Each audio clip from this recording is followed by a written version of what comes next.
Hi, I'm Tim. Welcome to Watchbox, and thanks for logging on. If you love this watch, email me, tmosso@thewatchbox.com. It's in the description below. Your purchase and pricing email question line for buying this or any watch you see on any Watchbox platform. Please reach out to me directly for pricing at tmosso@thewatchbox.com. Today, we're discussing the Audemars Piguet Royal Oak Offshore Diver as it was launched at SIHH in 2017. 42mm in stainless steel. It includes a combination of yellow highlights and dark blue elements.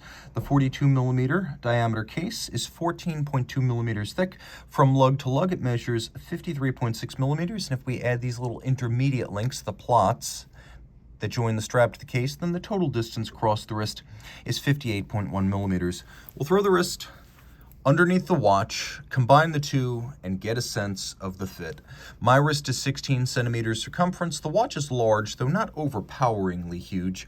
I would recommend you have a wrist of at least 15 centimeters circumference to wear this watch well. It'll fit underneath jacket cuffs, though not tight dress sleeves or formal shirts. It has a nice, reassuring weight to it, and it feels its price. This is luxury that's tangible.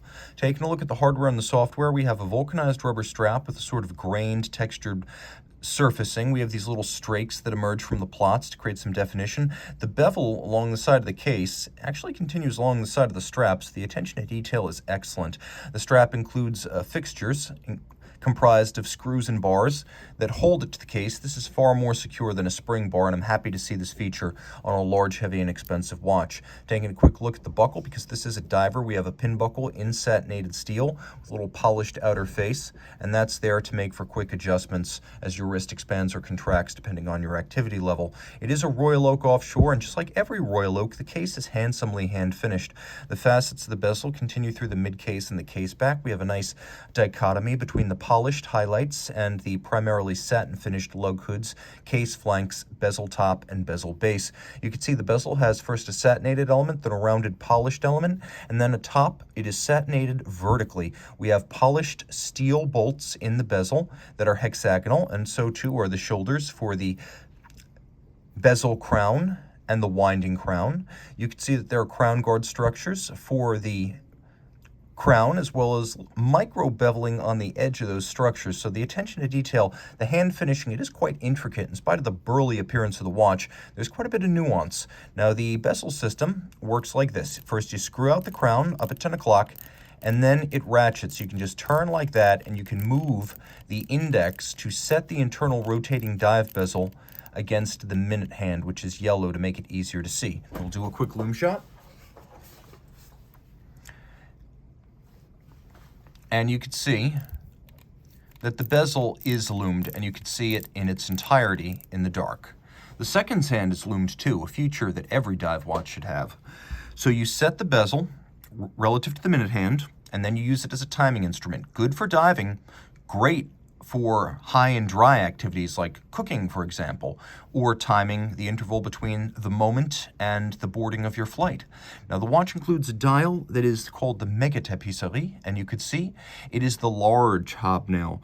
It also has a glossy covering, and we have the chaptering outboard in yellow and blue. The Rehaut is also the bezel. We have applique indices. We have two hands for the hours and the minutes in contrasting color. One is polished, one is varnished, and then that lovely counterweighted lollipop style seconds hand. The watch is an ISO 6425 diver. It is water resistant down to 300 meters. And yes, I'm aware 300 meters is not 1,000 feet. Don't tell AP.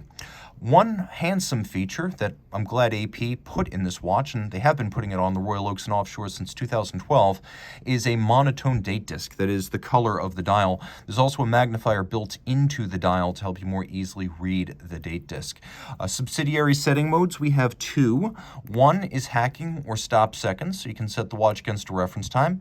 And then the other is a quick set date, so you can rapidly cycle that date if you need to. There are polymer shoulders for the crowns, and then on the reverse side we have caliber 3120, in-house caliber, automatic winding, 60-hour power reserve. You can see it has a bidirectional winding system with ceramic rotor bearings for minimal maintenance and greater efficiency. We have the coats of arms of the Audemars and Piguet families to remind you that AP is the oldest Swiss watch brand, continuously owned and run by the founding families.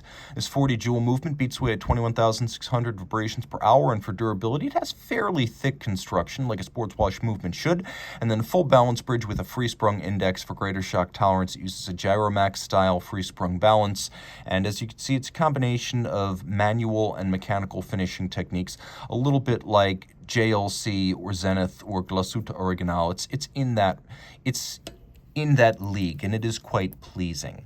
The watch inside and out is beautiful, proving that even an oversized sports watch can include nuances that reference history and pay deference to the standards and traditions of fine finishing in valet de jour watchmaking. Reach out to Team Mosso at thewatchbox.com for purchase and pricing details.